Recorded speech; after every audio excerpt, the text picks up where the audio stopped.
What's up, people? Winter is coming. It's here. It's coming. Okay. The real winter is coming. Actually, because Russia has temporarily banned the export of petrol and diesel to other countries so that they can stabilize the local market. And the ban has been impacted on everybody except 4 countries which are under Moscow-led Eurasian Economic Union, which includes which countries? Kazakhstan, Armenia, Belarus, and Kyrgyzstan. Kizis. That name is difficult.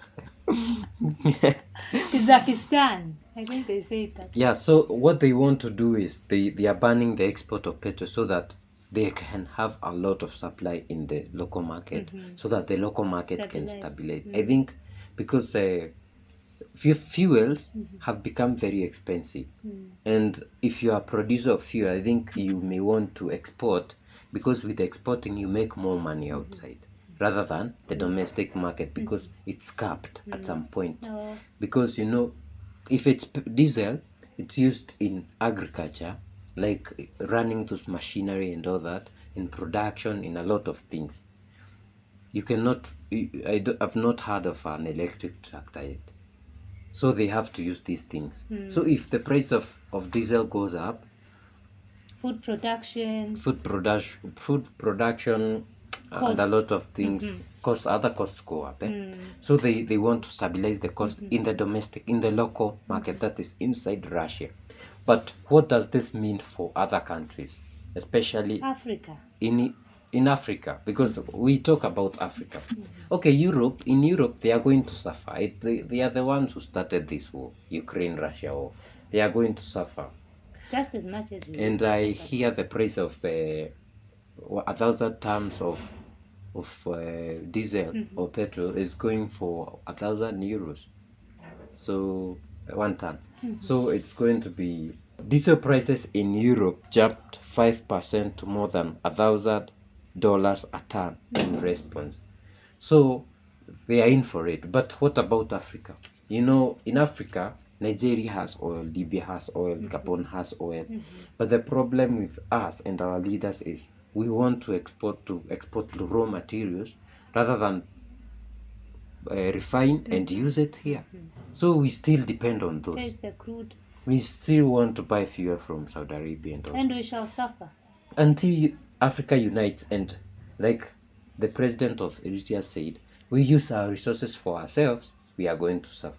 But at least we are seeing presidents like Ibrahim Traore of Burkina Faso Building a refinery. an oil refinery. So it's a step to the right direction when you're seeing such things happening in Africa. As much as we shall suffer, it won't be long. And the Minister of State addressing the UN in New York also said something about having, that is the of Burkina Faso. They said something of having the area around Mauritania, Mali, Burkina Faso has a lot of fuel underground, but they haven't mined yet. So we are hoping in the future, Burkina Faso, Mali, Mauritania, and all those countries, Senegal, will partner and mine their own, rather than now Iran bringing to Burkina Faso. And they sell mine to the rest of Africa at a fair price. But I wonder why Nigeria cannot, because Dangote has just completed his refinery and it's working. But I've heard Nigerians still complaining We about, hope it's not external forces. Nigerians still complain about fuel, Yeah. the price of fuel. So, man, Dangote, we need you to start working It's very unfortunate massively that, so that fuel prices can go down. And any other president in Africa should work on getting their fuels from African countries like Gabon and Nigeria. we all depend somehow, some way. We all depend on fuel at the end of the day. If it's food, somebody has to produce that food for you. For you to get it in the supermarket, it has to be transported. So we really are going to be suffering the consequences of this Ukraine and Russia war. So as Africa, we need to come together, all countries, forget the AU, countries themselves, because AU doesn't belong to us. Then from there, we can push the agenda of now unity and trade and African Continental Free Trade Area together. Because it will be easier for for Kenya to get fuel from, for an African country to get fuel from an African country rather than getting it from Middle East or Russia. Yeah. So it will be innate for us, and we are going to feel it because fuel is going to rise. Yeah. We are still complaining about fuel, but it's going to rise, and until we start using our own resources, we are going to suffer. Shall suffer. Yep. Guys, let us know what you think in the comments section down below. We would definitely like to hear from you. And please don't forget to like the video, share the video. We've been seeing a lot of you sharing. Please continue to share and definitely subscribe to the channel. Subscribe and tell your brother, your sister, your cousin to subscribe. And anybody, your friends, let them subscribe so that we can keep talking about Africa and how we forge forward as Africa united. See you in the next one. Bye-bye.